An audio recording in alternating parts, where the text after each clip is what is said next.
I can see myself. It's pretty frightening how I look. Pretty frightening. Hi, Gary. Hi, Edward. Hey. Um, I'm, as you can tell, I'm not in the best of shape, and I probably look like hell. And uh,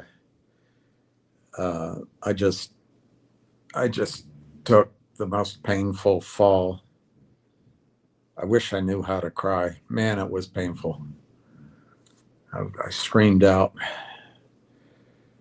but I was trying to get over to my setup, and I just gave up. It took me probably 20-25 minutes to get back here, and it still hurts. But that's, anyway, that's not by way of complaining. That's just by way of explaining that I come to you very disorganized now. And it makes you think about other people that have things they have to deal with. Everybody has something, so I'm not complaining. It's just extraordinarily debilitating and painful, and I can't make anything happen. I couldn't, to get up and turn on that light would be 10 minutes. So anyway, I just go with what we have and we'll go forward. Now, let's see.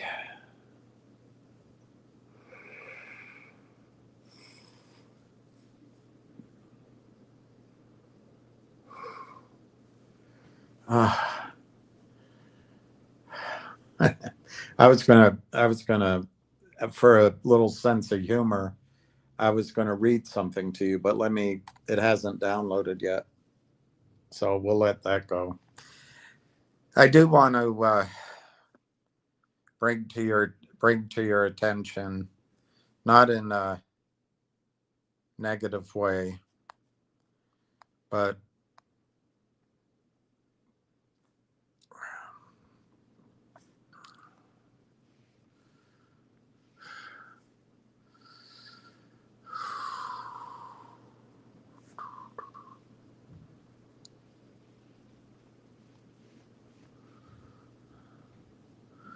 and I'm I know these guys make their living that way. They've probably been paid shares, and it's probably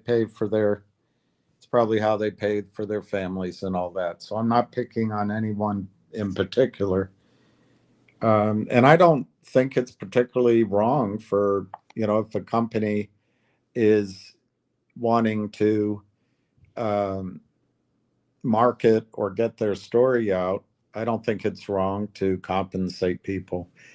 But if I were to tell you about a new stock, if I started a new company, I would call it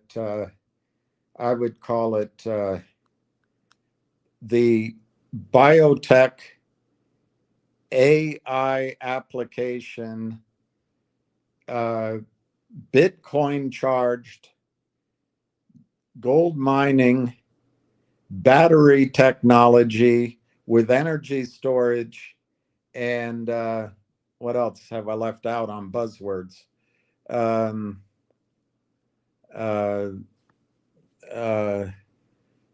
Musk stock.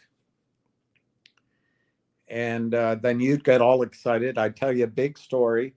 I have enough money so I could put a nice deck together, and the story would be great. I mean, it'd be like the MULN story, the MMAT story, the Torchlight story, the Root story, the Wolf Energy or whatever that was, Wolf Power story, the frankly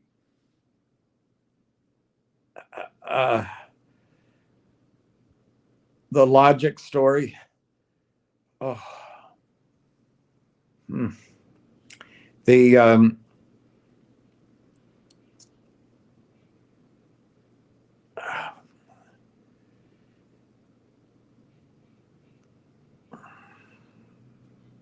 Anyway, there's always great stories, great technology, always in the buzzwords, always the things you want to be invested in.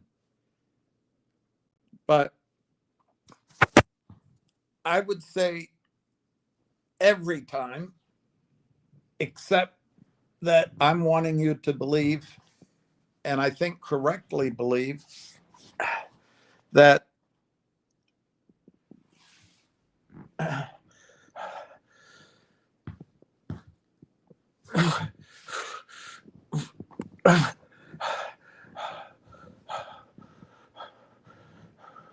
I'm wanting you to believe that Railtown's not one of them, and it isn't. Railtown is not one of them. So I can't say every time, but almost every time these stocks are setups to steal from you. Because what do the people need? They have a company. There's the company in the middle. Notice the pig isn't eaten, because these people around this can't eat pork. But you've got down here at 5 o'clock on this clock, you've got placement double dealers. So you have placement agents, and you have the people they hire to talk about the stock. And then up here at 4 o'clock, you have the paid bashers and liars who do not care about you. But they come on all the time. Like those bashers the last few days, they went away. My guess is they made their 20 grand that they were trying to make, and they move on to the next one. And then of course up at 1 o'clock, you've got the dainty, innocent depository trust clearing corporation run by a woman because she can get away with it. And then you've got the big bank dealers right at noon. And they're the greedy, they're the ones. Right next to the big bank dealers, you got the SEC and FINRA. We know FINRA is private. We know the SEC is captured. And then over here, you got the Senate Banking Committee, and you might as well put Ann Wagner's name there at quarter of. She doesn't care. But they bring the victims. And then down here you get fake lawsuits, might as well be fake, like the ones Mark Bazile put out against two companies versus the Kramers. And then they settled, and the Kramers walked scot-free, and the shareholders get wiped out, and the lawyers get paid.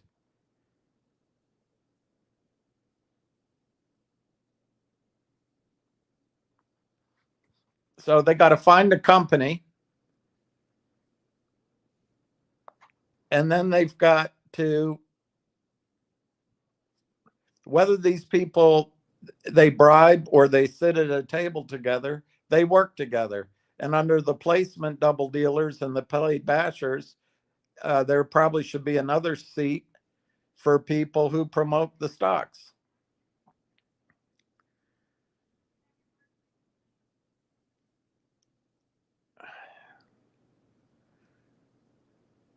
And what do they need? They need a targeted company, but they need targeted retail as well. They don't have their own audience. A guy like Frank Benedetto doesn't have his own audience. He just claims other people's clients as his own. Big whales talk to him, but they're other people's clients. But anyway, I don't want to pick on him. I mean, I'm sure he's looking out for you. That's one thing about good old Frank. He looks out for you. But here's the latest stock that both Frank and Ham are promoting. And I would, I'd assume that Ham believes his story that the shorts will be squeezed. But I think we've been in enough of these that it doesn't happen. But you remember logic and collective audience? Well, look at this. This is NRGV. This is NRGV. It's a SPAC. And it was priced at $10 forever. It went up. So all the insiders could make their profits, all those people feasting at the table. And then it did nothing but go straight down, crushing. Probably retail couldn't get out at those higher prices.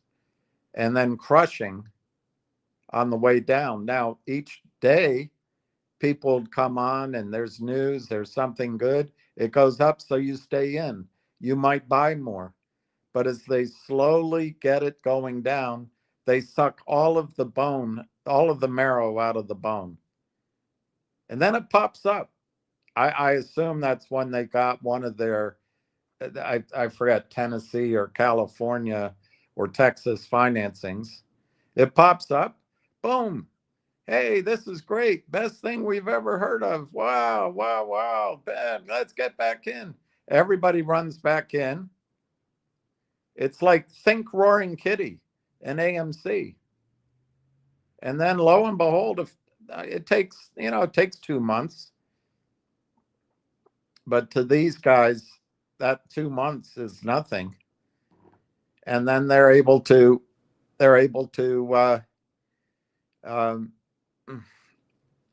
reverse it at a high, and then it goes straight down. Probably a financing got in there. I know that gap right there where you see it right above May. I'll show you why that happened. I'm not going to show you every page. And now the stock's up.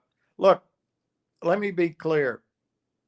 I like the story on this stock. I like it. I like the idea of it. I like anybody that can solve batteries, anybody that can solve storage of energy from wind or solar or otherwise.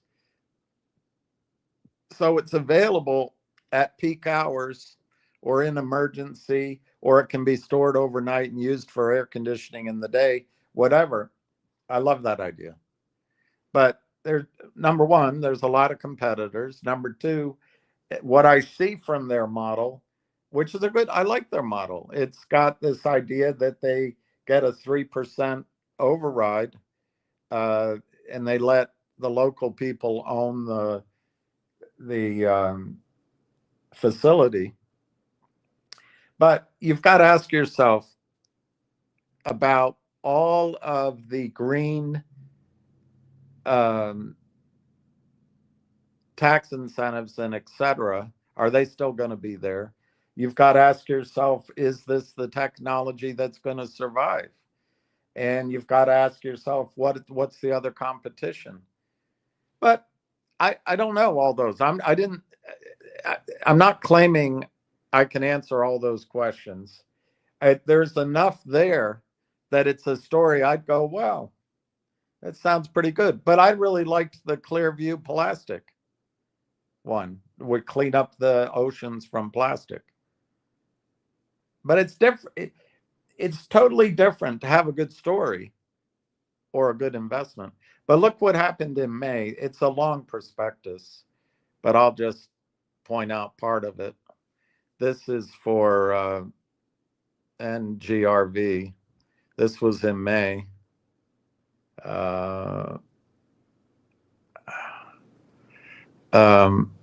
Hudson Global. That sounds like a real investment bank baloney. Haven't you been through this enough? This is just a few guys that have been taught how to do this for Stevie Cohen. I'm using his name. I think he does it in my judgment. Or for the Toad. So on March 31, so it was March, not May, but March 31, we entered into a purchase agreement with Hudson Global Ventures, LLC for $25 million worth of, I can't quite read that one, common shares, common stock. we are offering pursuant to the blah, blah. We issued to Hudson Global 452,000 commitment shares, so $500,000 at these prices. At the time, 400,000. We agreed to reimburse Hudson for certain out-of-pocket expenses. And I think the deal's done at a discount, but I didn't take a picture of everything. We will have the right, but not the obligation. That's how they trick the attorneys. That's how they trick the board. That's how they trick you. Once they get buried in this, they're dead. On the other hand, this is a big company, big revenues apparently, so maybe they can get out of it. But why pick a fight with these people? If you're such a good company and you've got big backers in your SPAC, why do you have to go to Hudson Global? But anyway, you come down here at our sole discretion over a 24-month period. You have to look at the default clauses once they start taking. I didn't copy all of that. Anyway, the purchase price of the shares will be the lesser of 88%. Now the difference here, 88% is a much tighter discount than what you would see in Adina Freeman's markets or Chucky Cromwell's markets. This is tighter. And I think it's too much. They can drive a truck through it.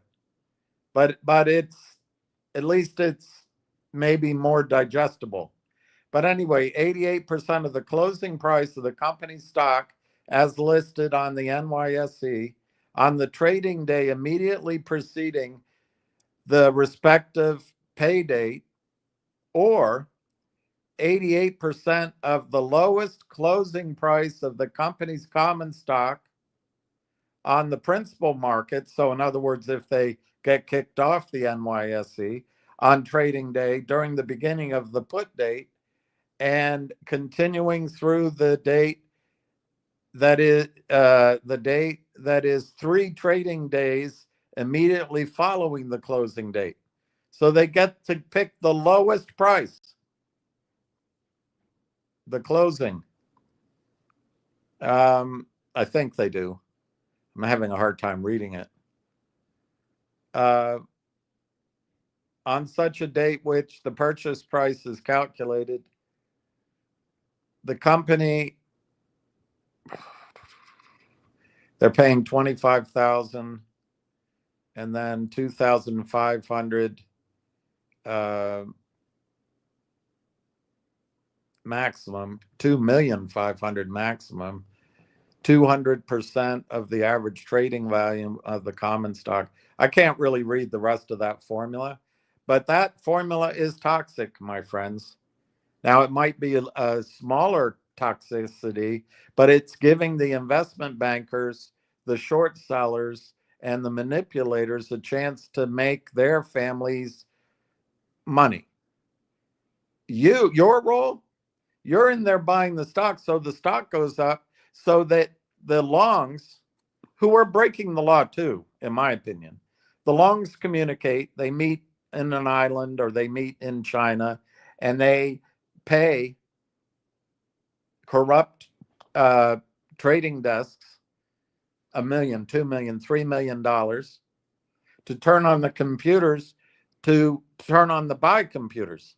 So the stock gains its momentum, you buy more, the computers buy more, and they're buying more. And hopefully, I think in Ham's view, I'm not speaking for him, but I think he thinks that'll set off a short squeeze. You'll have to listen to him, but some people, let's not say it's Ham, some people believe that'll cause the short squeeze. Well, it has sometimes. I mean, you've seen HKD and what's the other one? TOP. And you saw it a little bit in AMC and GME. But they need you in there. That's why they pay. They give shares to promoters on Twitter to come into my space. I'm sorry, I'm protective about it. It's your shares, it's your work. But I've been working hard on Railtown as a way for you to escape all this. And they come in and tell you it's just the same thing.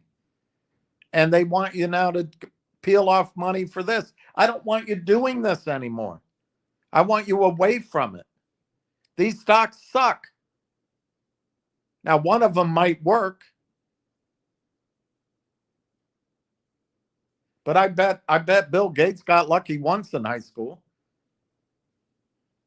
You know, it's not one working is not a repeatable pattern.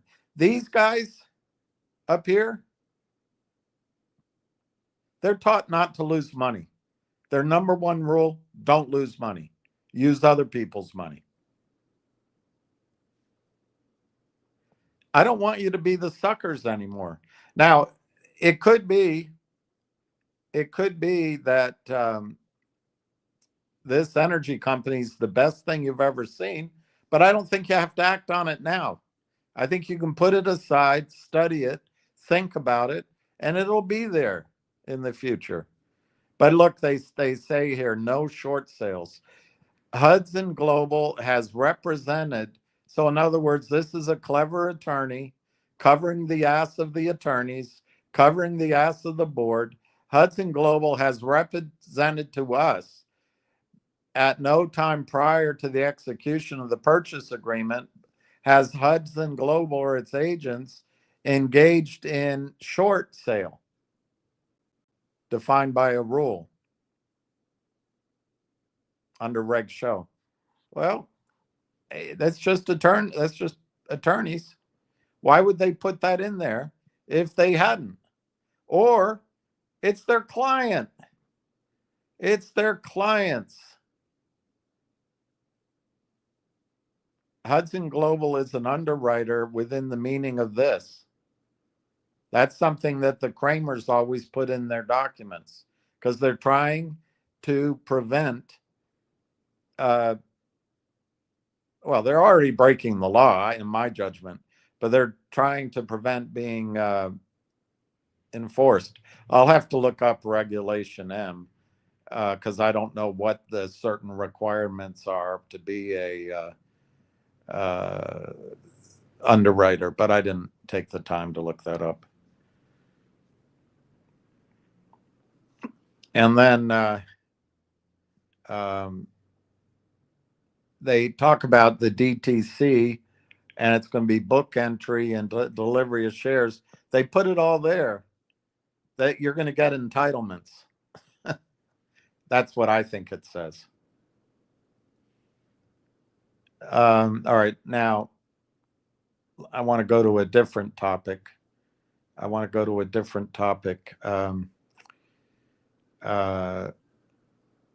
Let me just see if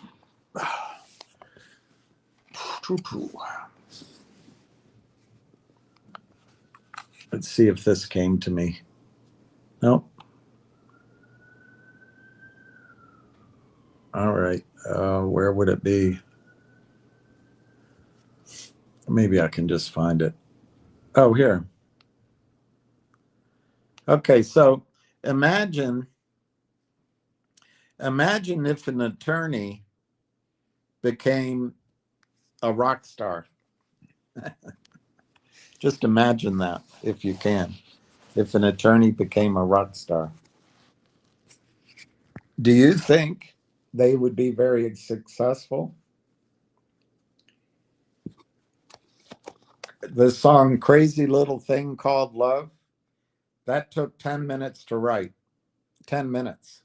If an attorney did it, it would take the rest of time.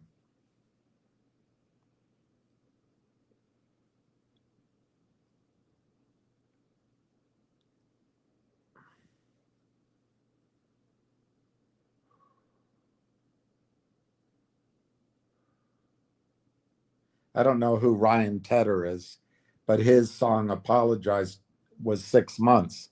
That sounds like the attorneys here. 6 months to write a song. David Bowie wrote Life on Mars in an afternoon.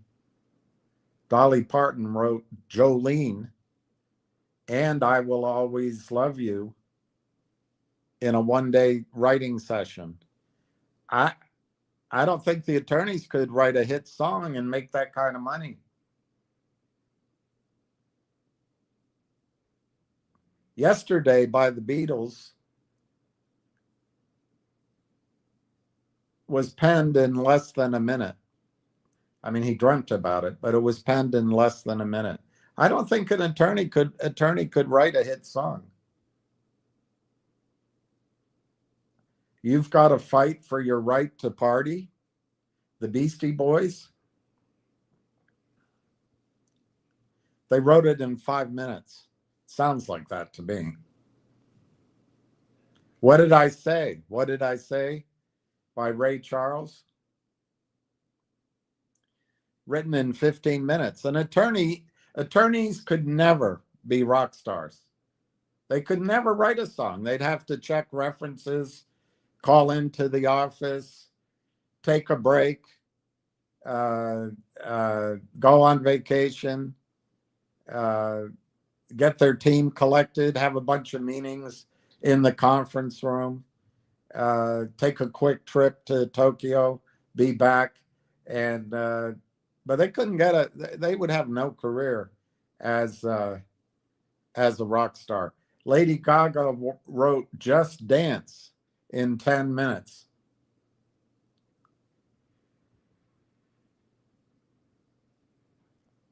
Photograph by Ed Sheeran, I don't know the song, was written in 10 minutes. Need You Tonight by In Excess, never heard it, 10 minutes. Hometown Glory by Adele, written on guitar in 10 minutes. How do they get away with doing something quickly? They need to go to law school and slow it down. Don't do anything quickly. If you do things quickly, you open yourself to lawsuits, to criticism, to being successful. Sweet Child of Mine by Guns N' Roses, written within minutes. They should have checked with their attorney. That should have at least taken 7 months. Lonely Days by the Bee Gees, 10 minutes. Beyonce wrote a song. Really? 17 minutes for Single Ladies. My Sharona, my Sharona by the Knack, 15 minutes.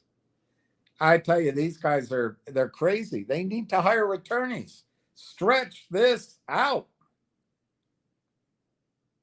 Your Song, written by Elton John and Bernie Taupin, 20 minutes. 20 minutes. Losing My Religion by REM,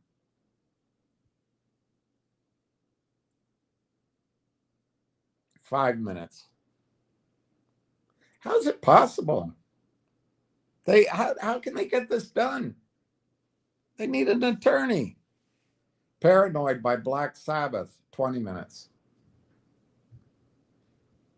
See You Again by Charlie Puth and Wiz Khalifa,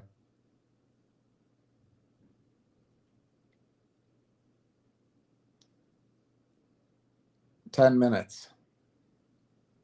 American Woman.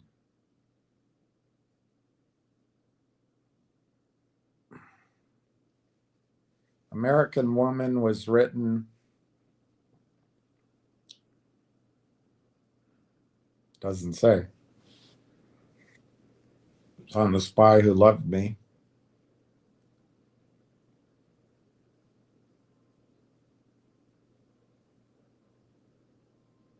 Doesn't say how long. Anyway, I guess it took a short period of time, but they don't say how short. Supersonic, The Cave, who cares? All right. And then let's see if this other.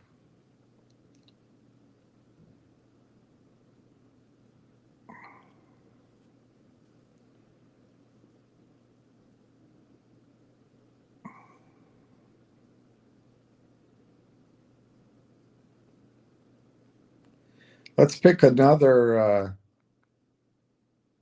similar field.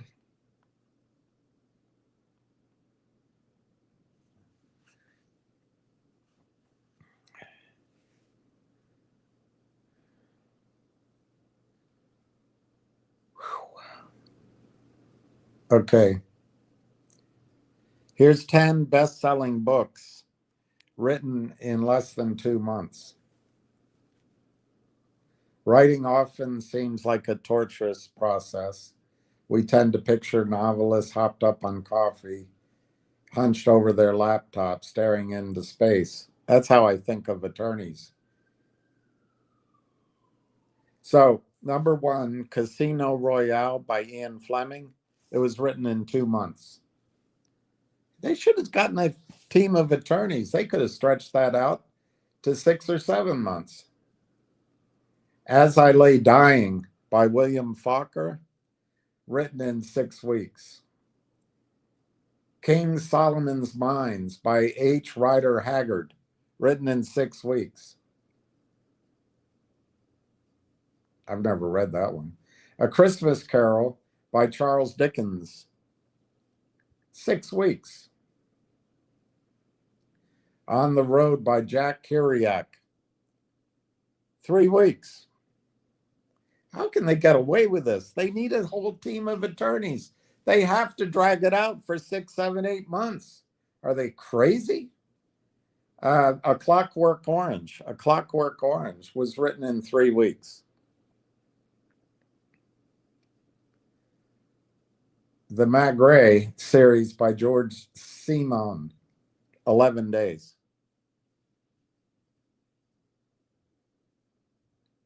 Rasselas by Samuel Johnson, 1 week. The Strange Case of Dr. Jekyll and Mr. Hyde by Robert Louis Stevenson, 3 days. Tell you, maybe they didn't have attorneys back then, but this guy's crazy. He could have stretched that out at least to 3 months.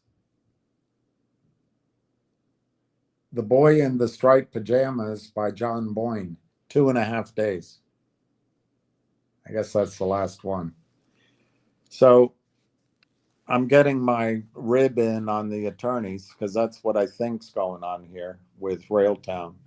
I don't know that. It could be that there's some, transaction. But what I want to show you is I just Googled this.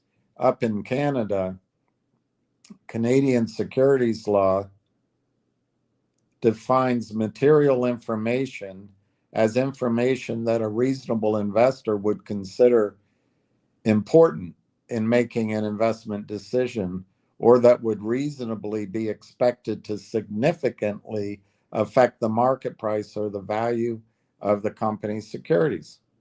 Well, they just put out a press release that all but said the two companies are linked up.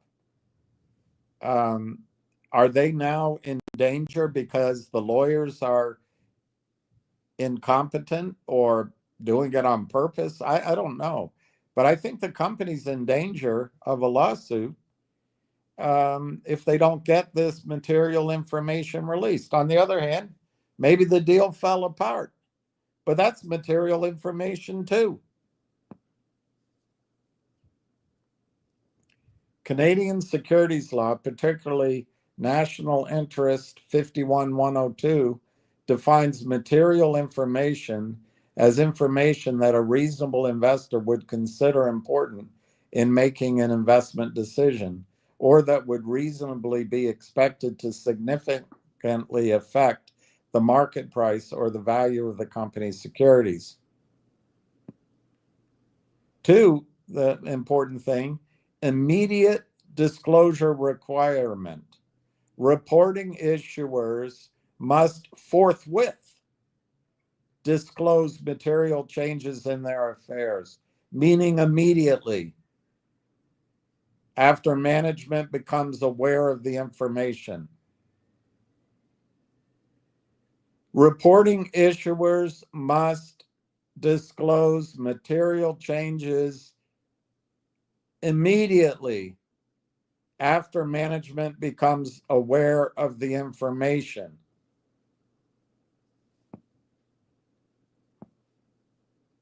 How much longer can they stretch it out?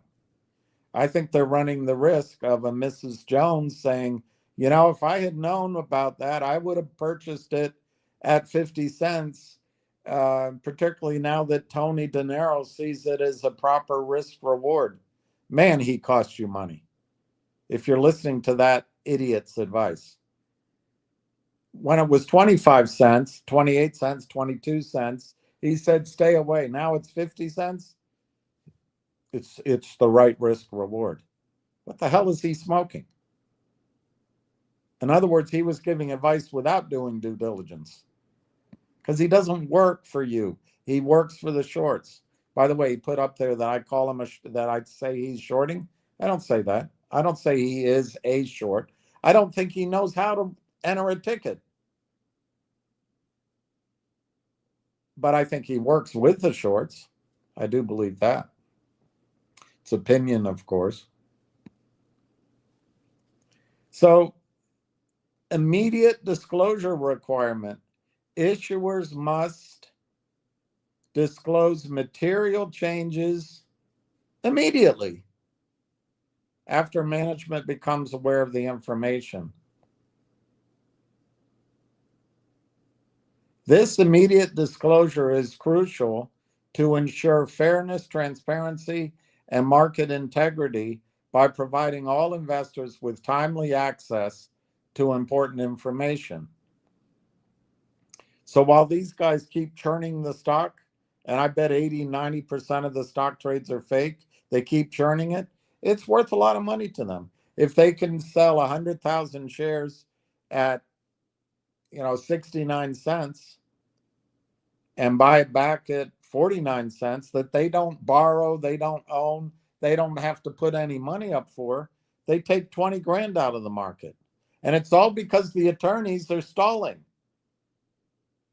Do the attorneys work with each other, or do they recognize that if they have an addiction to pork and alcohol, they just have to get along to go along? Do all these wolves trust each other? Probably not. But they're not going to destroy the golden ticket for themselves.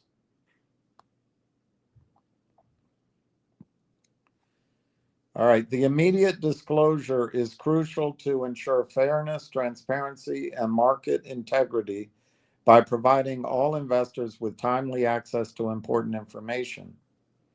Then exceptions. In limited circumstances, disclosure of material information can be delayed temporarily for confidentiality reasons, but only if immediate release would be unduly detrimental to the company's interests.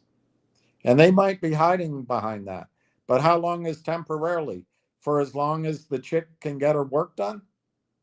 Or is it time to bring in the AI attorneys, the AI agent, attorney agent, and actually get the job done? And then down here, however, even if disclosure is delayed, confidentiality must be strictly maintained. So they run the risk that there's a whisper campaign. But guess what? No confidentiality is required for the criminals. They can work together, short together, collude together, move stock together, talk to each other. And no one gives a crap. But here, the company has to do it the right way. So if they delay, confidentiality must be strictly maintained. So there's one reason probably we're not hearing any information, because they're definitely not releasing well, I don't know. Well, I don't know what the news is. But does it really take these men 6 months to agree a deal? I don't think so. So I think we know pretty well that it's there's something to report. So I think they're playing with fire. However, even if disclosure is delayed, confidentiality must be maintained. And the company may need to make a confidential filing with the Securities Commission. That might be going on, and that might be delaying it. That brings in more attorneys, and it's probably the same attorney firm that works with the Toad and works with Canaccord Genuity. But we just got to get through this. We just got to get through it, and it'll be all right. It will be all right. In other words, not hearing anything is either the confidentiality part of that. It's the only thing it can be, because I think they're really pushing it on disclosure. But I'm not an attorney, and I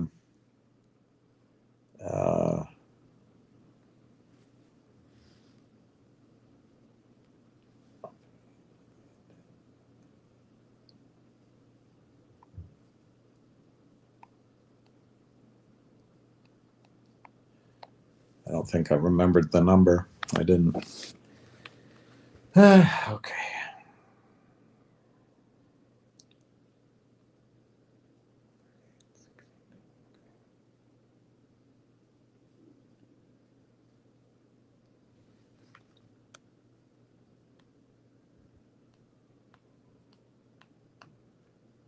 I hope I remembered it now.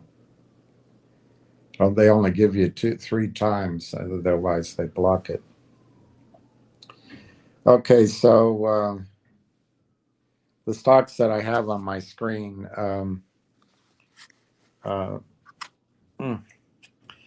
Railtown's up, but barely. Railtown is 0.4879, 42,000 shares traded. It's nothing. It's nothing. But they want to scare you. There's a bid for 36,000 shares. And supposedly that's a real offer, 10,500. But nobody investigates. So why do you want to be? And I think we're going to be fine with Railtown, because once they announce, the point of reading this to you is I think the announcement has to come soon. It must be released immediately. So I don't know what the attorneys, how they're buying time, but and I don't know how much more time they can buy, but I don't think it's going to take until September at all when I read that. The stock is 48.37 to 49.2. It's all the spoofing, all the trickery. It's not going to work here. It goes on in all these stocks because nobody cares. And you actually think you can fight it? I don't think so. I think fighting it should be a separate thing. Campaigns, write a book, go on TV shows, but you shouldn't fight it with your retirement money. You just shouldn't. And the reason they need you, I guess I'm going to have to come up with a way of describing that to you so it makes sense. But everything's traded by computer now. It's all algorithms, and they configure, a computer can figure out that the other computer's trading pattern is robotic. So what you need is human beings in there putting up real money, fear of missing out, driving it up. And then the buy computer can fool the sell computer, and it can catch fire, and it can be fun, but it's a gamble. It's a gamble. I mean, if you want to gamble, live by the high wire, I guess you can. But these guys get paid to do that. They get stock, they sell out. They're much more professional than we are, and they would sell out. So Railtown's last trade is 49.2, 1,600 shares. 1,600 shares. All right. I went through my ideas. I'll go to your comments. Um,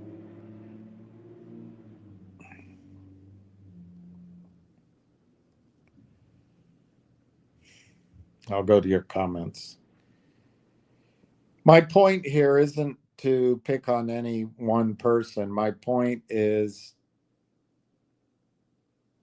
Railtown is the way. Um, Railtown is the way out. And the attorneys, because of their self-importance or their inability to do anything on time, these are my accusations. I have no idea what's going on. Maybe it's, maybe Alibaba's decided to buy 10% of the company. Who knows?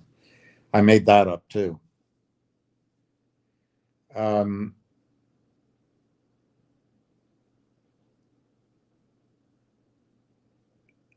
It could be that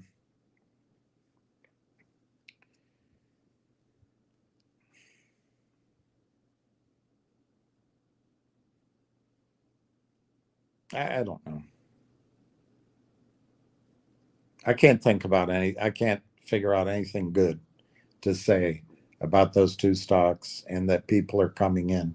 They need you. You're concentrated here. You have a lot of equity. You have 9 million shares of Railtown. If that goes to $10, collectively you have $90 million. They want it because they got families to feed and they don't know how to raise money. They don't know how to go get money anymore. So this is how they do it. But you don't need to be here anymore. You don't need to. Anyway, let's look. Jack, I think you're the first one, but maybe not. I might have lost. You're the first one I see. I might have lost a bunch of comments. On the other hand, who the hell knows? But I'm glad you're here. Yeah, I was hoping, Jack, that this morning, miraculously, I've gone through this for a long time, but it's been, I don't know, it's been a couple of years since I had an attack like this, and it's really bad. It's very makes me feel like a baby, but it's the kind of pain that I wouldn't wish on anybody, and the debilitating part is you can't do things today. Look, I can do this, but it's been times when I can't even open a medicine jar or my hand. Anyway, it's just a nightmare. I'm looking forward to it going away, and then I hope they don't have it in the afterlife. Hey, Mark, thank you. Oh, here's this guy. William did what Ralph is doing, going down. William may not test resistance quickly, but you won't see a dollar Ralph low from 70.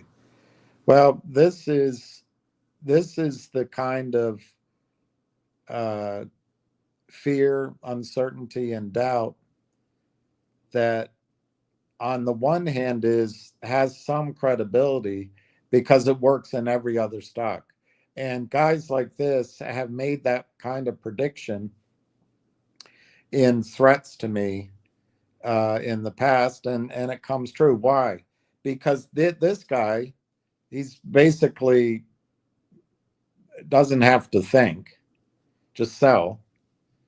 If the stock's down, sell. If it's up, sell. If it's flat, sell. As long as there's enough volume there, and just focus on having his attorney in his back office keeping the paperwork kosher with the stock loan desk wherever he is. So in the past, his predictions eventually come true or they come true right away.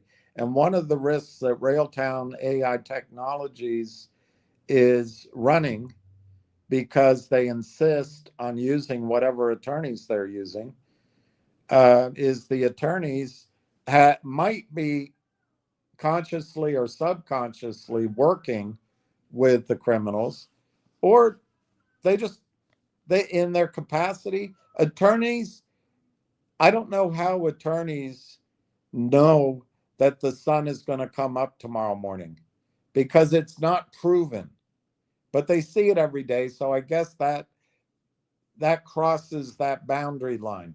But to an attorney, everything has to be entered into evidence, everything has to be proven. Otherwise, it's just meaningless. So an attorney's not going to see the risk.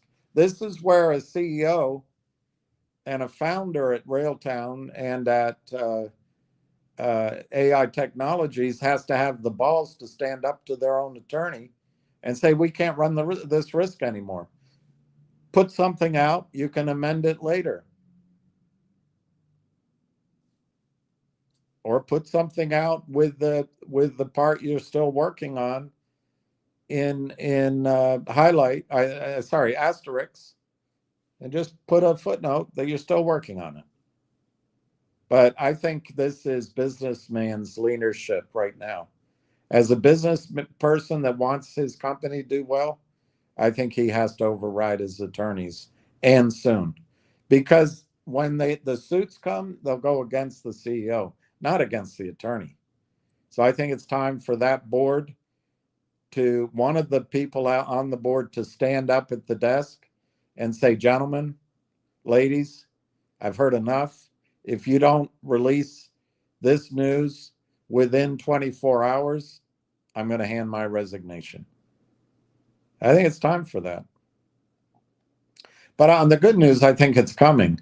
I think the Canadian laws are pretty strict, and I think the Canadian regulators enforce the laws for Canadians, not for people in Canada, like the toad hurting American securities. But that's where Fend lives.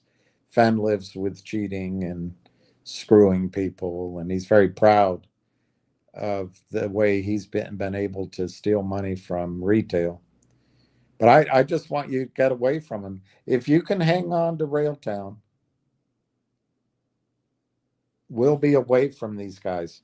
You never ever have to talk to Fend again. Of course, that's not his real name. He's such a coward. Um, I would agree with him. You might not see 70 cents, because I think when the news comes out, you might not see a dollar. When the news comes out, I think it could go to $1.50. So he might be right on that, but he doesn't know, you guys. He has not done the due diligence you have done. He doesn't know what's about to hit him upside the head. But he'll be on his way. He's protected.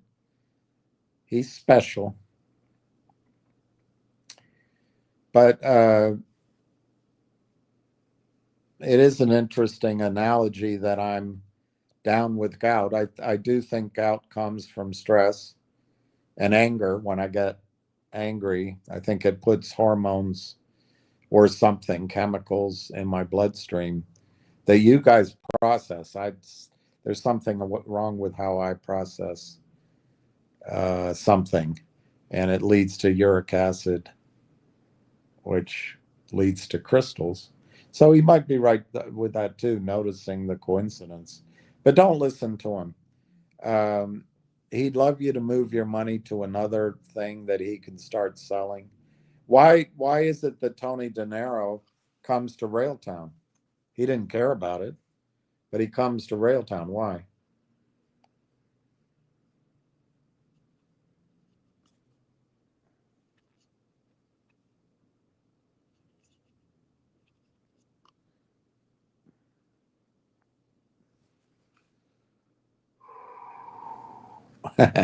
I just went to Twitter. Richard Crawford says Railtown, a massive 941 shares traded today, $450. That's exactly right. They're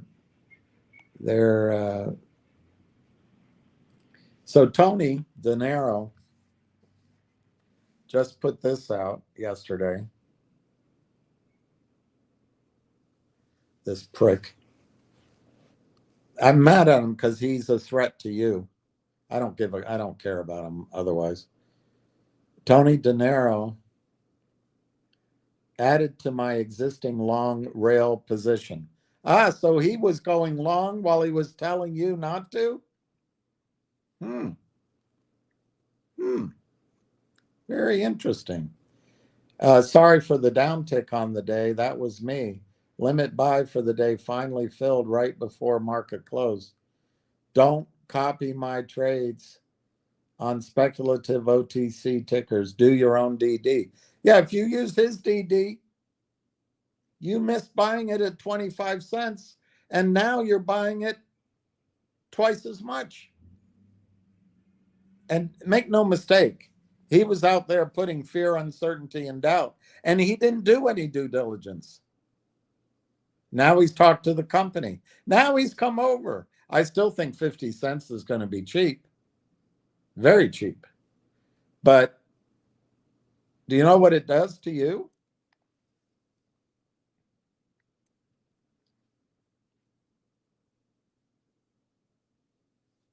Do you know what it does to you?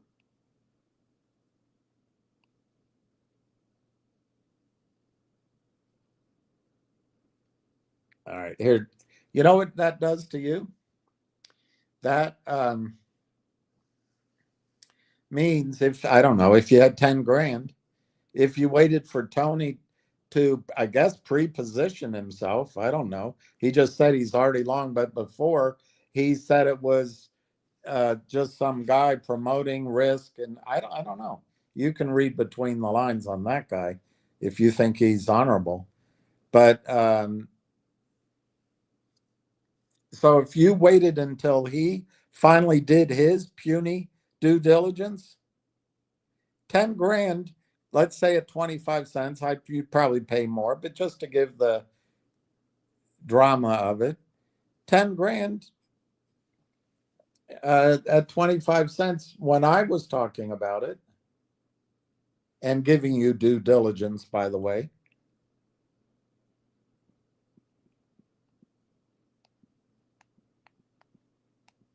would give you 40,000 shares.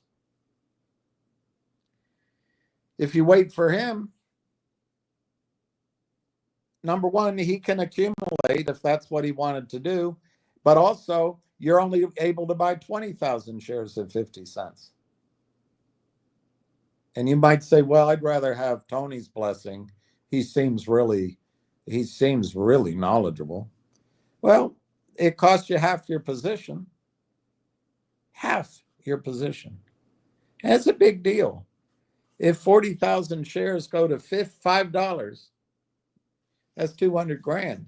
If you waited for Tone Hun, you make 100 grand. It's a huge amount of money. You could buy a Jeep. But Tone doesn't care. Another thing he said, I just saw it. I saw it yesterday, but I just saw it now as well. And maybe Tony said, what's less classy, Vic?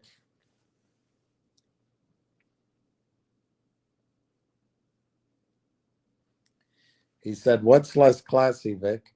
Someone calling me a short 5 hours a day on Railtown Live? Well, I just made it clear. I haven't called him a short. I don't think he would have the skills.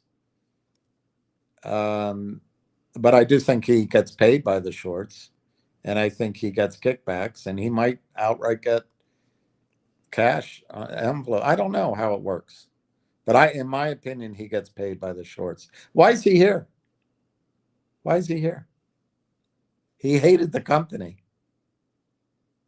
So he's saying I'm lying. Not intentionally, I'm not. I'm giving you my opinion.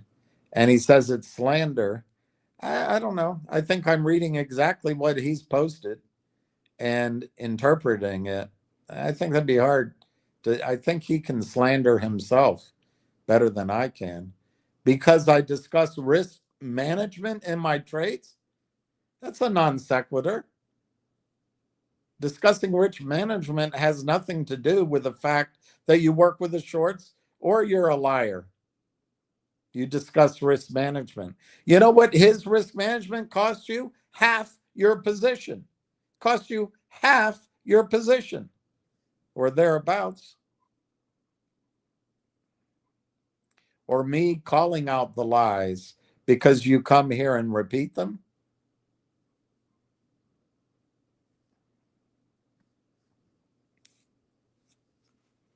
That's interesting. Remember this post? Remember this post? Corey Brandolini. Much more to come soon. And then Dr. Tom Core.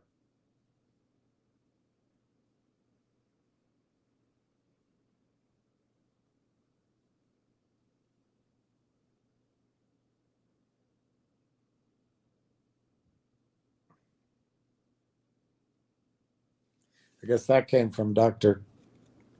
Tom Core. What Corey said was going to be special. Going to be special. Much more to come soon. Going to be special. Well, I really think what would be special is if he got on the phone to his attorneys and said, I don't care, publish it, put it out, get it done. Today, 4 o'clock, done. That's what would be special to me. But,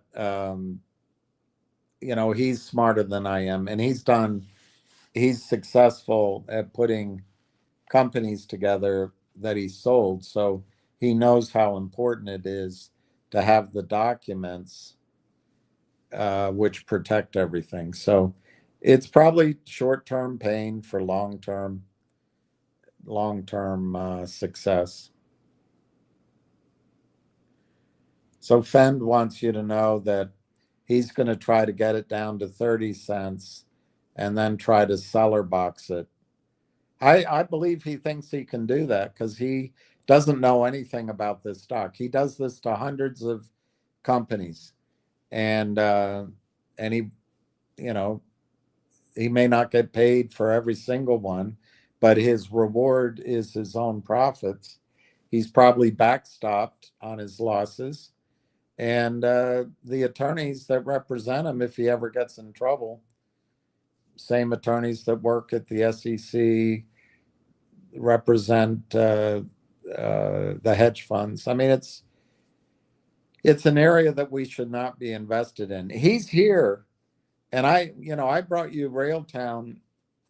I had a hint that there was possibly short selling going on, particularly when you saw the trading.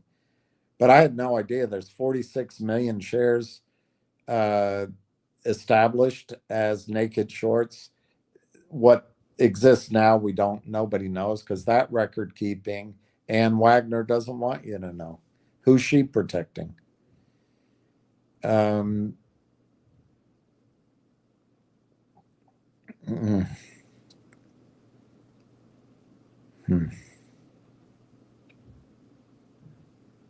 Sorry, I just went to Bermuda for a minute. Now I was just trying to adjust. Let's see where they're trading. 48.37 to 49.19. It's only 44,000 shares.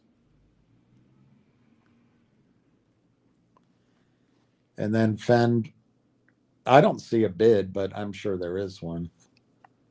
But I don't see a bid. I don't see any volume. I assume that's my service. Fingers down 7 cents to 164. G-Bucks is down 17 cents to 124. Nixie is down 10 cents at 171. And I don't have a price on Railtown.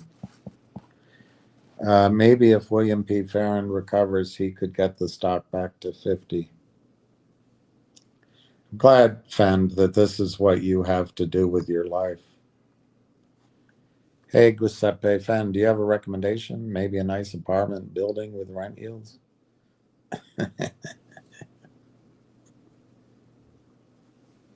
William forgot to short the stock this morning because he got too excited to short. Instead, shorted himself.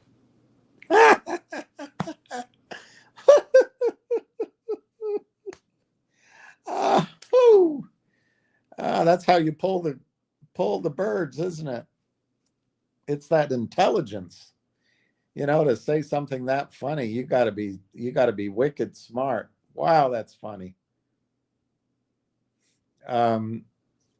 Actually, I've never shorted a stock in my life. I've purchased puts before, many times, but I've never shorted a stock. It requires a lot of equity in your account. And one thing about dealing with these shares, two things about dealing with these shares down in the muck with these guys. They bring you down here, to paraphrase Mark Twain. They bring you down to their level, and then they beat you with experience. But there's two aspects of these stocks. One, there's no margin power. So if your account is mostly $5 stocks or less, you don't have the equity to short. And that, unfortunately, is where I am right now. And frankly, I only have one stock in my account right now, and that's Railtown. It's yeah, that's it. It's my recommendation, Fend, that everybody should take advantage of the fact that you guys continue to press the sell, sell, sell, sell button, and they should buy 50,000 shares, buy 100,000 shares, buy 25,000 shares, buy 10,000 shares. Now, I don't think it'll be available. Well, Platinum Blonde and Tony Half a Brain are going to go, well, what does that mean? How can it not be available? Well, you just saw on Tony's own due diligence nightmare, he's now telling you he's comfortable risk reward at 50 cents. At 25 cents, he was shitting all over it. So if you sold then, right now you get back in, but you only get back in for half. That's all I mean. That's all I mean. I think right now you have to be aggressive in establishing 100, 110, 150% positions in Railtown.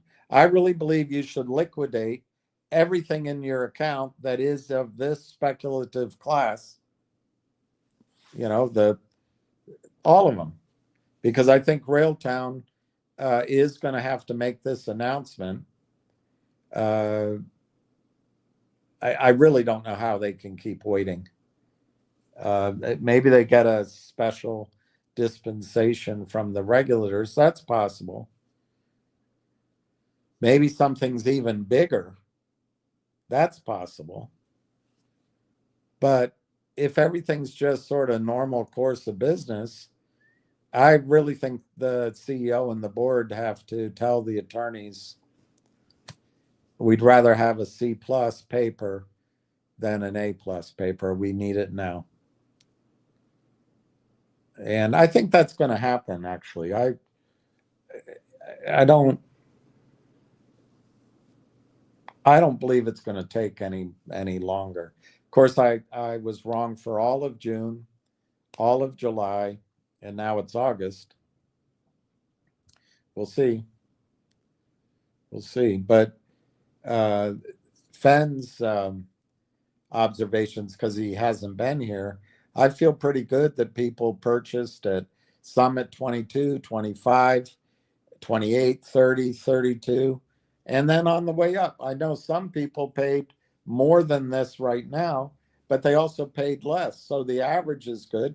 But either way, Either way, whether your cost basis is 30 cents, 40 cents, 50 cents, 60 cents, or ultimately 70 cents, I think in the time frame of by the next congressional elections, you're going to look back and say, why didn't I buy more?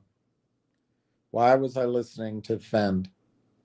That's what you're going to say. So, but we're trying to get away from the addiction of hot news, hot money, quick runs. We're trying to get away from that. Railtown's not particularly that, as you can tell. Railtown doubled, but now it's, I believe, under attack, but it's in the hands of attorneys. And when you give something to an attorney, things start to go S L O W L Y. And that gives the chance for these kind of jerks. But don't listen to them.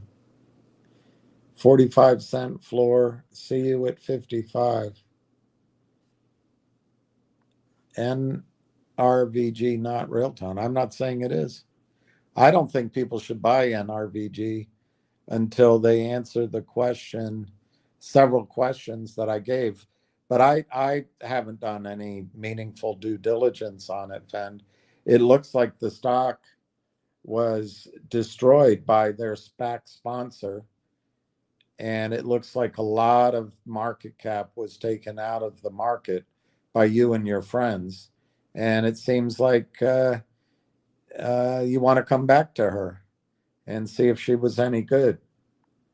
But that's just my opinion. I mean, that would give me huge pause to get involved. But I think if you want to do due diligence, do it. But I think right now the stock down is Railtown. Railtown. Giuseppe, 2 for $1. Great place to add. Awesome. Awesome. Awesome, awesome, awesome. Awesome, awesome, awesome.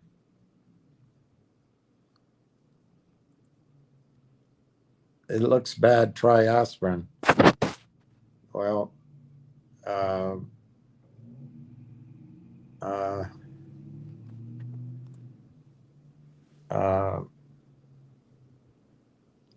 aspirin's actually really bad for gout. Yeah, silver at $40. I'm going to miss out on that one. But I told you guys to buy it, so it's not like I didn't do my best to get you in silver. The only reason I haven't been talking about silver the last Lordy 7 weeks is I want you to know there's only one thing that I think you should buy, and it's not financial advice, of course, because I don't know your situation, but I think there's only one thing to buy, and it's Railtown. And just because it's gone on for 7 weeks doesn't mean it's even going to go on for 7 more minutes. We don't know. But when finally the news is released, the most important thing, I don't even know what's in the news. The most important thing is it unleashes the hounds of profit, the hounds of AI investors, the hounds of Wall Street capital trying to get in ahead of AI 2.0 before anybody else so they can sell it onward in product creation to their retail clients. The hounds of Microsoft and the hounds of Meta and the hounds of Apple and the hounds of SoftBank coming, wanting to own AI 2.0. But everything's on hold till the lawyers get finished. And then I have to be here. I don't have to be, but I'm trying to be. I have to be here to answer these idiots. Idiots. It's for you. Sorry to see, don't leave me this way. I'll, na, na, na, na, na, na. Don't leave me this way. That song's got to be 40 years old.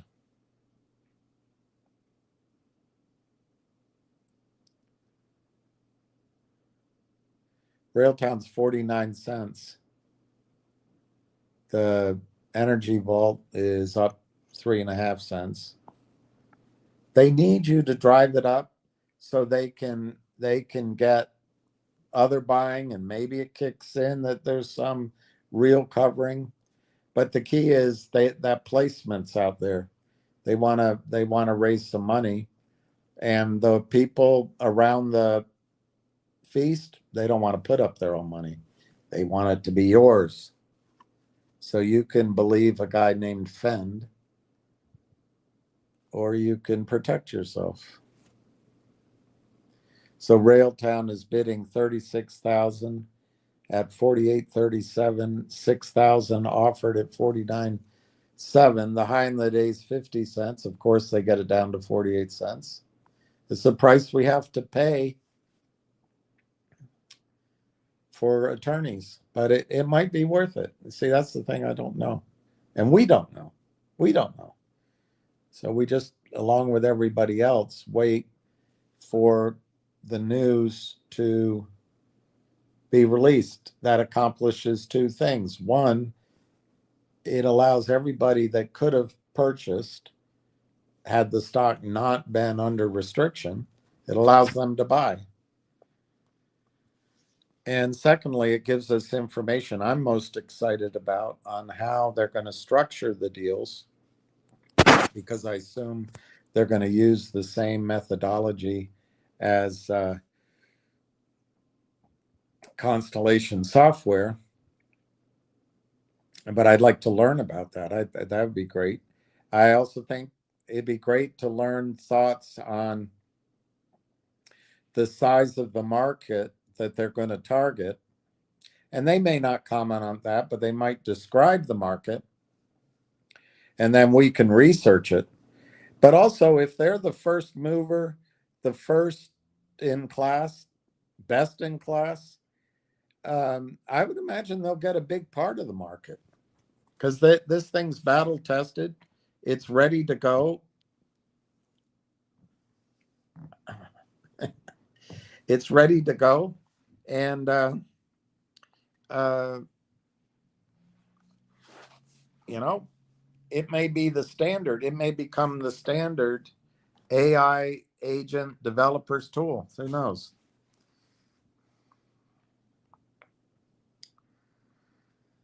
DB, sorry to see you like that. I hope next time it won't be in a coffin. Yeah. Yeah. I guess in a coffin, I wouldn't feel the pain. You would have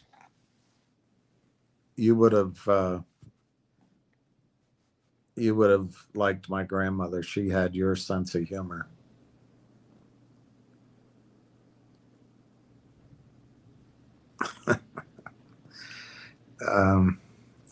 Ward Richardson, hi Ward. William, as I see you laying there, the first thing that comes to mind is you are the epitome of dedication, and I applaud you. Get well soon, partner. Bravo, thank you.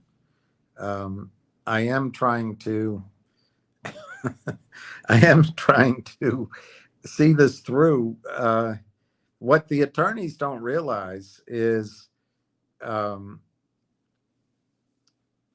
the more they play around, the more room they give for the collusion and the criminality. There's no magic about any stock price as long as these people can cheat.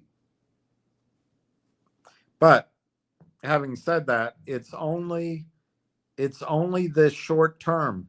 Literally, the attorneys could solve this problem by saying, you know what, we're okay with that. Let's put out the news, and let's put in it that the specifics of X, Y, and Z will follow after the weekend. They could do that, but they'd rather put all of the investors through the stress, including insiders. I mean, even knowledgeable investors look at this and say, what the hell is going on? Because we've all been trained. We've all been trained by academia and that stupid book, Random Walk Down Wall Street, and the idea that Wall Street had about 35 years ago that, hey, the boomers are going to buy stocks. Boomers made kindergartens expensive. They made starter homes expensive. They made neighborhoods expensive. They made elementary schools expensive, high schools expensive. They had a boom in automobiles and stereos. They fueled the rock and roll creation of rock and roll. They then went out on the market. Suits got expensive. Homes got expensive. Cars back in play. Education up. Education, as much as you can borrow, the education prices are going to go up. And more things. Healthcare now is coming into play. But the biggest thing is they're going to save money. So why don't we get everybody, instead of trading, which I agree with, by the way, because most people don't have time, why don't we just get them to put it into managed money, mutual funds, index funds, ETFs? And that's what people have done. And so we all, when we're looking at a stock, we look at Railtown and we see the price and we say, depending on our perspective, what's wrong? But it's just because the attorneys are taking so long. That's it. When they're finished, I have no idea when, news will be released. I think you'll see then enough information to extrapolate revenues, whether we have to do our own research or they just give it to us. And you'll see the power of buying coming in. So these shorts, they either continue to sell or they stop. Won't really matter. That's the thing with Railtown. It won't matter. Fend won't be able to change Fidelity Technology Fund's mind about owning Railtown. Fend won't be able to change, I don't know, I'll pick on Ward, the Ward Richardson family office from buying. Fend won't be able to change the mind of the Ontario Municipal Employee Retirement Systems Venture Fund from buying Railtown. But all these people can't really buy it now because it's on the restricted list. So the attorneys want to keep it on the restricted list. I guess it gives them some feeling of power. We all need our minute of fame, I guess. President Trump calls on Nancy Pelosi to be investigated. Good for him.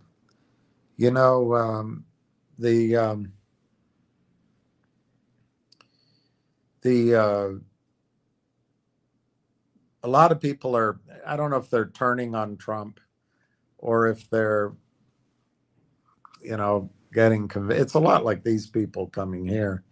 I tend to think Trump is working on bigger strategies than the press is going to let you know about. And one of the main things he could change is how people come into government and go out wealthy, like Nancy Pelosi, like Susan Powers. She's worth $60 million. What the hell did she do? She didn't even go on OnlyFans. It's corruption. It's funneling probably trillions of dollars around the world and getting a bit of a kickback. It's in our government, it's in our markets, which I think Trump does want to change on the, the bigger level. I do. But, it's one thing at a time in many ways. Um,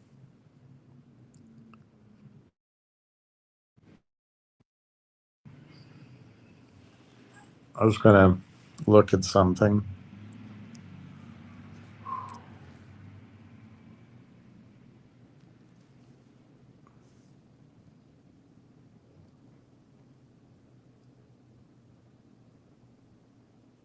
Wow. RFK. He's going to be a hero.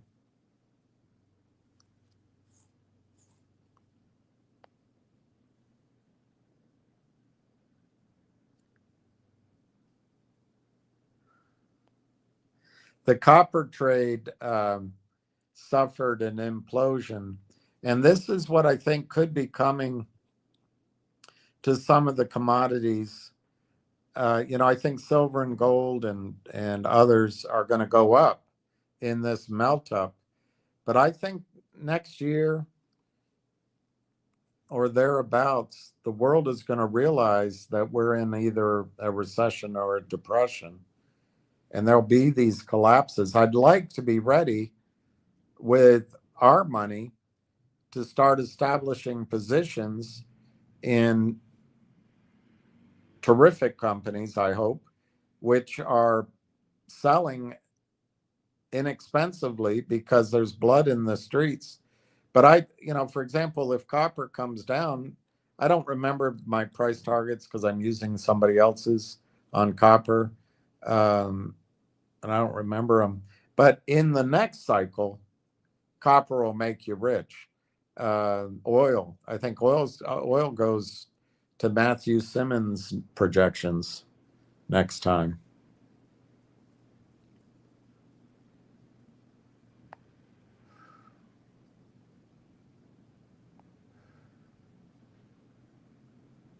Apple retreats in China. I wonder what they see.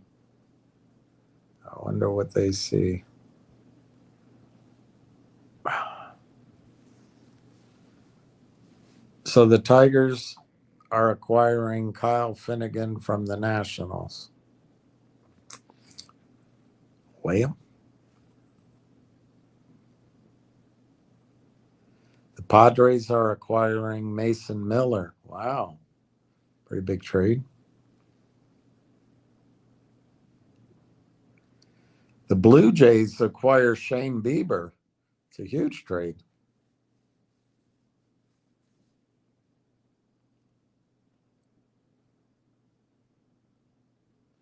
Tigers acquire Paul Sewald. Today's the trade deadline. Andrew Kitteridge got sold. Wonder if he's related to Kit Kitteridge. If the MOU said purchase AIP, it should not include negotiations with members because members are different companies. Yeah, except that one clause. We can look at what it said. That one clause in the Canadian, what I just read to you, it said that you can delay if it's a threat to the company. And I don't think the company wants to make the mistake Logic did, where you come out public. Logic should have been a 80-cent company, but they only reversed one company, which then allowed the criminals to destroy it forever. And I think that company was in cahoots. But anyway, if Logic had locked up 6 out of the 8, I don't think they could have done that. But that takes work, salesmanship, energy, vision. Luck, probably takes luck.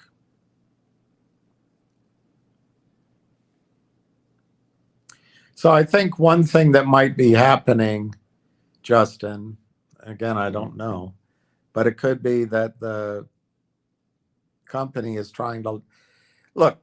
Reportedly, those 160 AI companies are doing 400 million in revenue.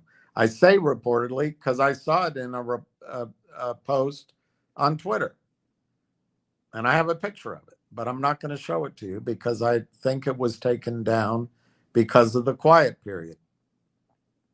But if you use the 80-20 rule, 20% of those 160 companies are giving 80% of the revenue. So if you target 20% of, call it 150, if you target 30 companies and you make sure you've knocked out the at least an option to buy the companies, and you've come up with a contract, and these are all the details, and you lock it up because that's where attorneys are good. You get the wording exactly the way you want it, and you have the right to acquire those 30 companies out of the gate over the next 30, 60, 90 days. Well, then automatically your revenue is ramping up on the top line to 300 million, call it. But then we've got to figure out, are they acquiring them for shares? You'll probably have to at least cut that in half to net to us if that's the case. The other thing they could do is set up a pass-through entity that all parties share in, and that could be the entity who issues shares. So what's important is how much of that entity we own at the jump.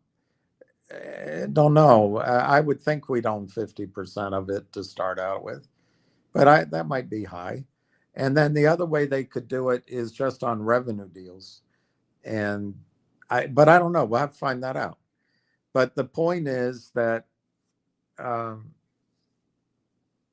point I'm trying to make to your question is that I think Logic was disastrous because the brain trust couldn't recognize the risk. Yeah, I think their brain was in fantasy land. They just weren't thinking.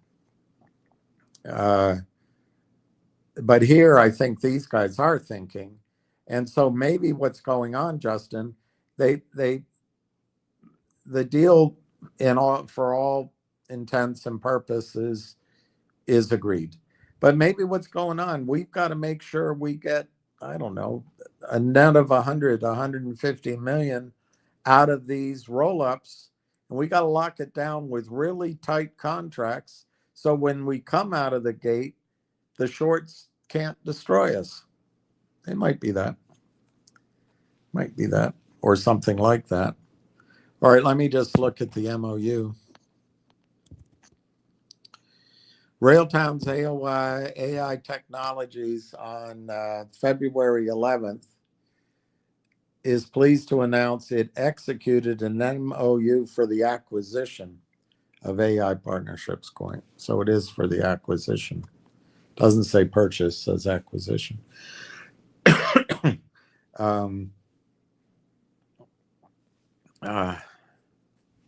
Members are different companies and not included. I think, Justin, you remember this wording down here. One of the fundamental objectives in the establishment of AIP's affiliate network was to allow AIP to identify and acquire the best affiliates as part of a broader strategic roll-up strategy.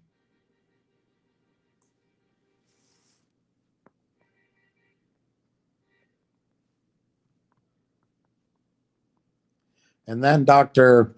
Kaur is quoted as saying, with the combination of Railtown and AIP, we are excited to implement our public market vision as we seek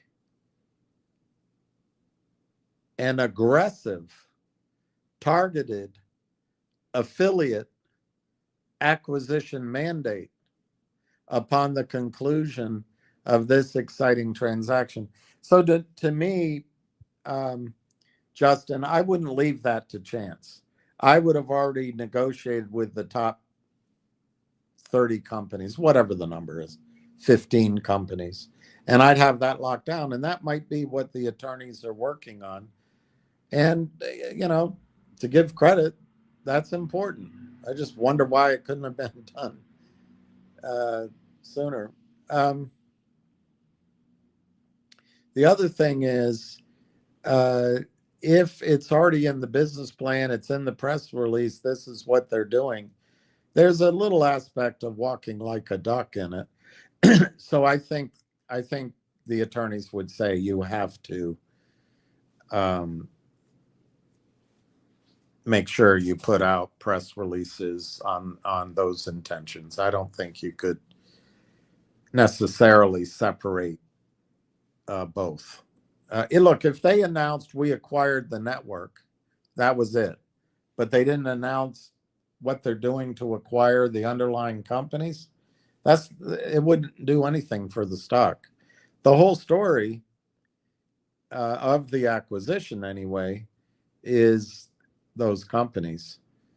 I personally think it's also Conductor, because why did AIP agree to be purchased by them? And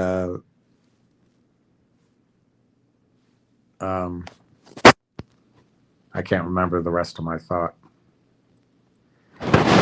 Might we anticipate a revised MOU or LOI before completion? You could, but that wouldn't make, I don't think that would make the stock go up. You know, a revised memorandum of understanding might, in fact, cause the shorts to try to sell more. A revised LOI, unless it's binding, would probably not have any effect either. A completion is all the market will respond to, but it's for two reasons. One, because if you have a revised MOU, revised LOI, you're still going to have a quiet period until it's finished. So the two reasons to be optimistic after the news is out is that the quiet period is over, so buyers can buy that are precluded right now. And for me, the other reasons is to find out size of market. They call it addressable market. What's the size of the addressable market? What percentage can reasonably be anticipated of that market? How do the revenues? Those kind of things. All those things will be great. And then we can research multiples. I'm sure they won't be able to talk about them, but we can look up multiples, and you know, it also should be in there how they're doing this whole thing, and we should have a pretty good idea or guesstimate of how many shares will be outstanding. So there's some things to learn to be exciting. Please block Fen. She is not good for our conversation. Okay. Rob says, in Jesus' name be healed. Thank you. If it works, I'll give you credit. Railtown, most of the principal architects, corporate insiders involved in both companies, their history. Press release be damned. Yeah, I agree with you. Hello, Donna. Peekaboo is laughing. It's nice to see the quality of his brain. What the fuck? That's a useful comment. Peekaboo. went away from one day and shocked. He's shocked to see all these drama. Seeing him in pain and Ben trying to conduct live stream like some sort of savior and all. Ha ha ha ha ha ha ha ha. No, I just saw the stock going down. And I tried to get over to where I fell. And I don't mind telling you, I knew I was falling. I couldn't stop it. And I knew it was going to hurt. And it did hurt. It hurt so much. And I lay on the floor writhing in pain. And I wished I could have cried. Anyway, I decided that for me to go live, it would have to be in the prone position. Or I don't know if this is prone, this is horizontal anyway. I don't think I could go prone. My foot would hurt. So that's why I'm doing it. It's not to be the savior, peekaboo. It is to fight. I am doing it to fight. I will admit that. I'm trying to fight you. Peekaboo, seriously. Who da na? Man, this is some intelligent. You know what's good about trading these stocks? You get to meet some really intelligent people. And the things you can talk about, it just spices up your a thinking man's life. Who the motherfuck is this guy? Ha ha ha, ha ha, ha ha ha. Wow, that's pretty good. Stop with this drama shit. Okay, fair enough. I will admit it is dramatic, but I would point out I've never done it before in 3 years of in three or more years of going live. I've never done this before. So maybe, maybe it was just the best I could do today. Peekaboo says, grow a spine and have some shame. I have a spine. And I am standing up to you, so I don't know what you're talking about. What's the shame for? Goodness. Peekaboo says goodness. Putting yourself out there in live stream in this condition says everything about you. Thank you. Peekaboo says you are there with those loonies who shamelessly act out their extremism online. I don't know who you're talking about. But I would admit I might be a loony.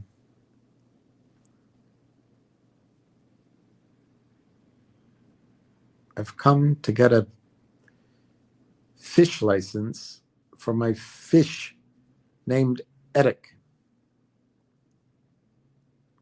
You have a pet fish named Eric? Yes, he's a halibut. I picked him out of thousands. The rest were all too flat. You don't need a license for your pet fish. I do.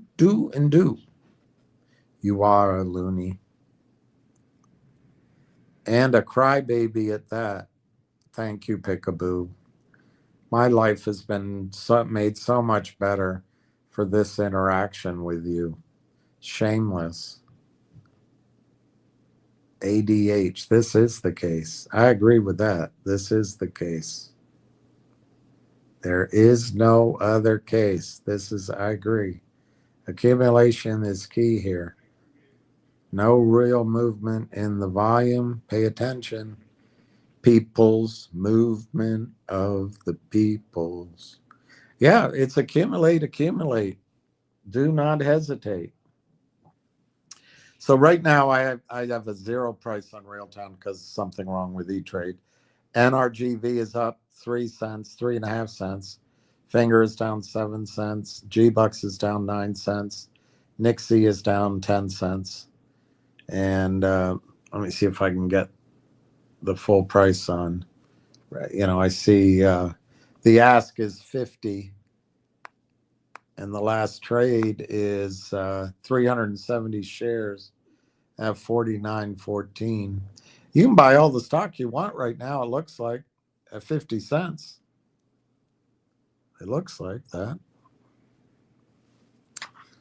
All right. So no more comments there. Let me see if there's any more news to talk about in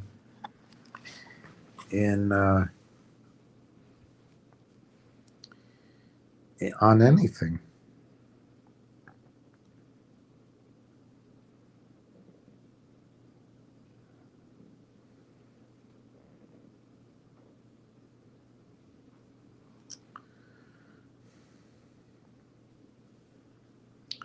U.S. GDP rose 3%.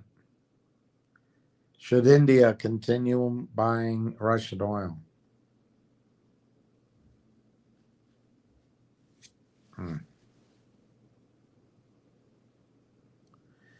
The neocon tool, sanctions, that has never even worked once. That's true.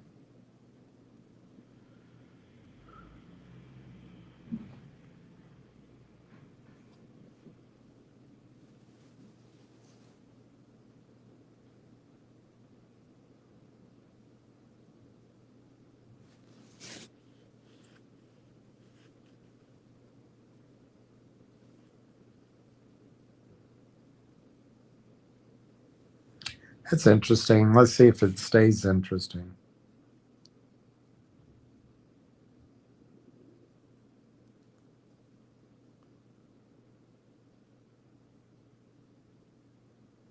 Too long.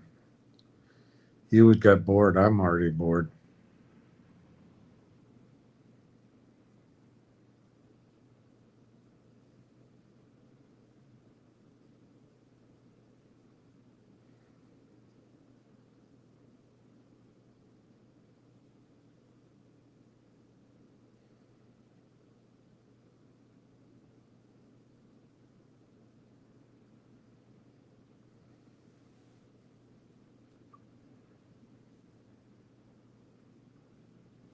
He's going through automobiles. I can't find a summary to make it short. What they were worth in the Great Depression and what they're worth now in dollar terms, but also comparing it to the price of gold. And it's an interesting concept. It just takes too long.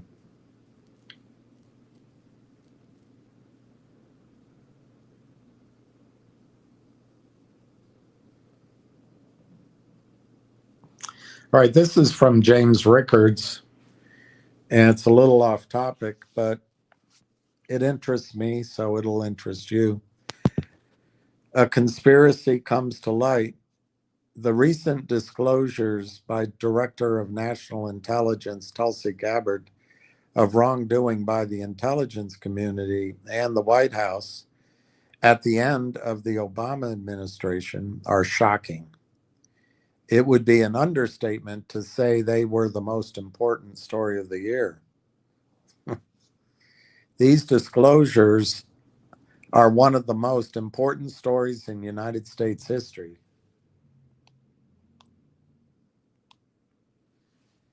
Observers cannot be blamed for yawning at that description.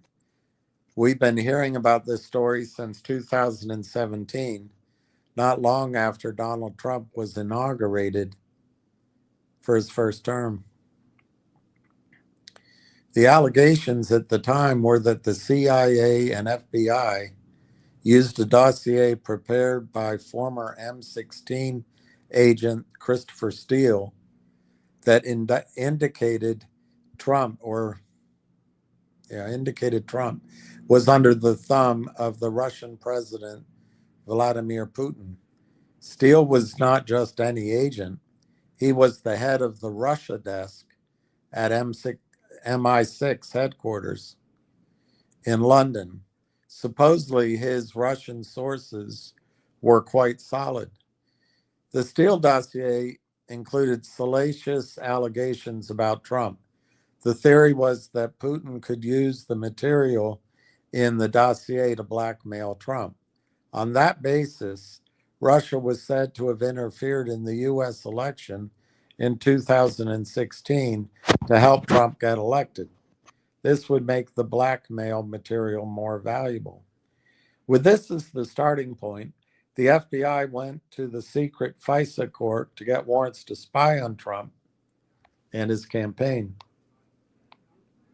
In form, the warrants pertained to several Trump associates, but since those associates were speaking to the campaign, it was a backdoor way to spy on the campaign itself. Although this plot failed to elect Hillary Clinton, it did prove useful in paralyzing the Trump administration for its first 3 years. Robert Mueller, a deep state former FBI head, was appointed to investigate Trump. After 2 years of investigations, they found nothing, despite having practically unlimited resources. Inspectors general at the CIA and Department of Justice later reviewed the Trump investigations and found some procedural violations, but no criminal wrongdoing by the government. Still later, U.S. Attorney John Durham did an exhaustive study. He also found some poor practices, but no crimes. No one was indicted and no one was ever convicted, except for low-level FBI agent Kevin Kleinsmith, who was not sentenced to prison.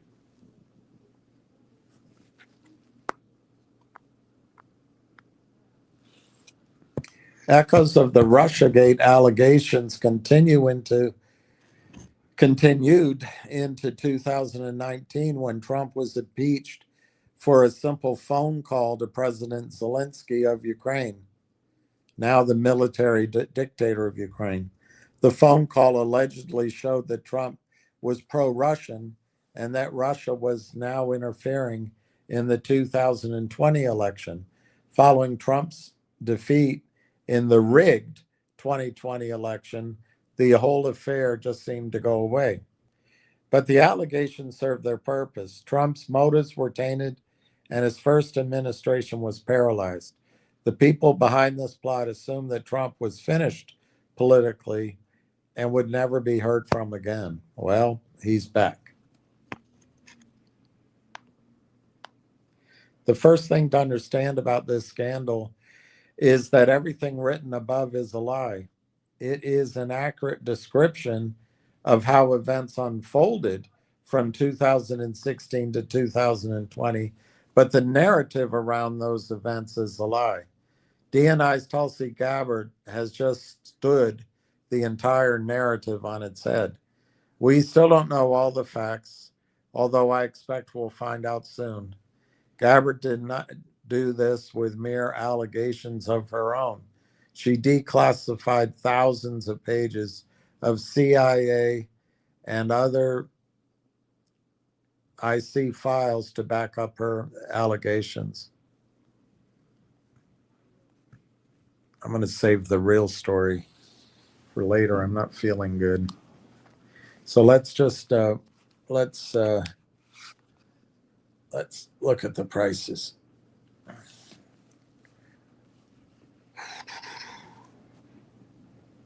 Railtown is 4837 to 5004, 39 by 52. Volume's nothing, 51,000 shares.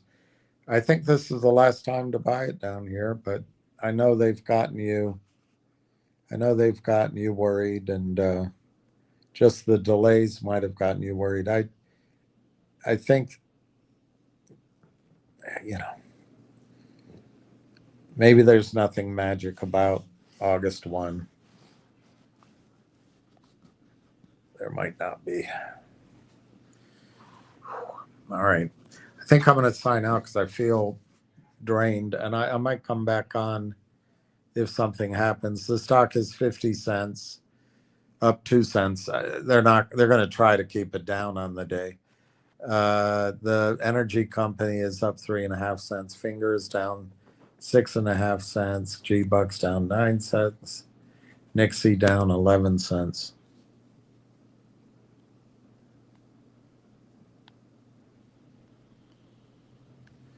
And that's about it. So I'm going to wish everybody peace. I'll try to come on again, but I need to, I think I need to fall asleep. So we'll talk later. Thanks for coming on. Don't listen to these other people. In fact, I'm going to take this guy off. And I'm going to take this girl. I guess it's a girl. Off. So we won't hear from those two again. And well, thank you, Rob, very much. I'll try to come back maybe on at 3 o'clock. Appreciate everybody putting up with me. Hang in there, hang in there. I know it's difficult while the stock is down. Eventually, once the attorneys finish, they can't do. That's it. They can't go back. It can't be put back in the bottle.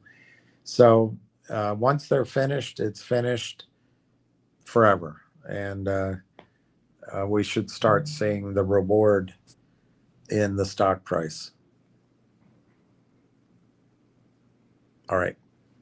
Peace.